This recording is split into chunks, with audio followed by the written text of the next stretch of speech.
Hey everybody, Chief Meteorologist Brad Panovich here. Let's talk about Francine, the impacts on the Gulf Coast, and eventually maybe some rainfall for the Carolinas. Getting a lot of questions about this, so let's dive right into it. And you can see the circulation in the western Gulf of Mexico. Hurricane hunters are out there. It is gaining strength and organization, but there's a whole bunch of moisture out ahead of it. I'm going to turn on some of the tracks here just so you can see the track taking it up towards the central Gulf Coast of Louisiana and then up towards Memphis by the weekend. So a lot of folks get caught up in the wind speeds. The categories of these storms is only based on wind speeds. It does not take into account all the other impacts. And I can tell you, this is an area that is very storm surge prone. So areas on the Gulf Coast here, you will see high water. Flooding is our number one concern by a landslide here. We're talking huge amounts of water coming in because right now we've already got onshore wind.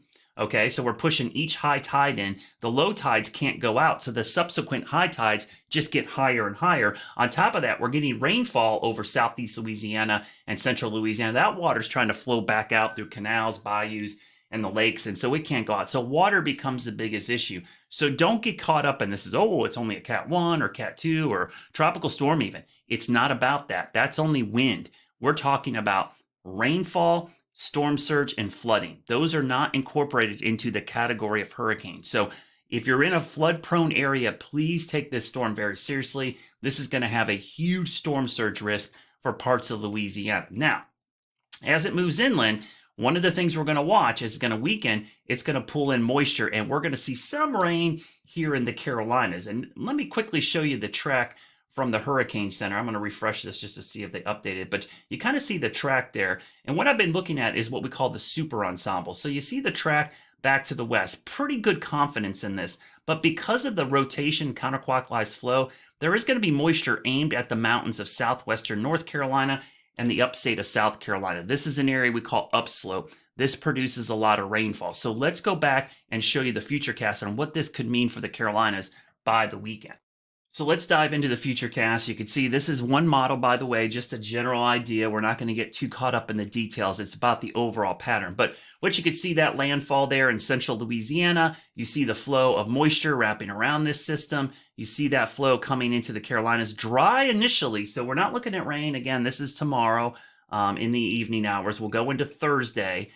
Thursday night, possibly some moisture creeping up here, but it's really Friday probably when we see some rain. So the system's over near Memphis, but you see the plume of moisture here. And what I mean about upslope, this is low-level, warm, humid air getting ramped into the mountains. And this is an area where we could see extremely heavy rain over an extended period of time, but it's scattered. This is no washout like all-day rain any one of these days. There's going to be waves of rain this weekend. So this is going into Friday. You see the scattered showers. Let's go into Saturday. Saturday actually looks like a little uptick in rain. And to me right now, Saturday's the day if I were to be concerned about some heavier rain, especially for areas of the upstate. I'm thinking of areas from Asheville to Knoxville to maybe even Hickory, Morganton, Shelby, Greenville, Spartanburg. This area right here where we're seeing the heavy rain coming in, this would be potentially because of this moisture plume coming in. So we'll watch where this access is. But for eastern North Carolina and areas northeast, there might be little to no rain at all as this kind of sits to the southwest of you. So let's take a look at some of the totals. So for the Carolinas, the rainfall totals will be kind of interesting to watch. We'll go through time. We get to basically through Friday morning, not a lot of rain, but Friday into Saturday, we start to see the rain. Notice one thing, I'm going to stop this. This is the rainfall through Saturday morning around 8 a.m. Notice around Charlotte, not much, Raleigh, almost nothing, but look at this heavy rain back into the western part of the state. Let's go into Saturday, Sunday, and Monday. We'll stop it right there. Let's go this 7-day rainfall forecast. Look at some of these totals back here. And again, remember, this is because we're going to have an upslope flow hitting the mountains perpendicular. We call this orographic lift. So these areas right here see heavy rain. And look at the big void of rain right there. I'll real quickly show you some of the excessive rainfall outlooks as we go into the weekend, as we're starting to see some of the potential for that rain there. So just to give you a heads up, not everyone's going to see a soaking rain this weekend. And really no major travel impacts right now in our area unless we're seeing impacts at other airports. So when you hear about Francine in the Carolinas, yes, there's going to be rain, but it's not like it's severe or anything crazy unless this heavy rain becomes a flood risk for the mountains. That's the one area of concern that I have this weekend.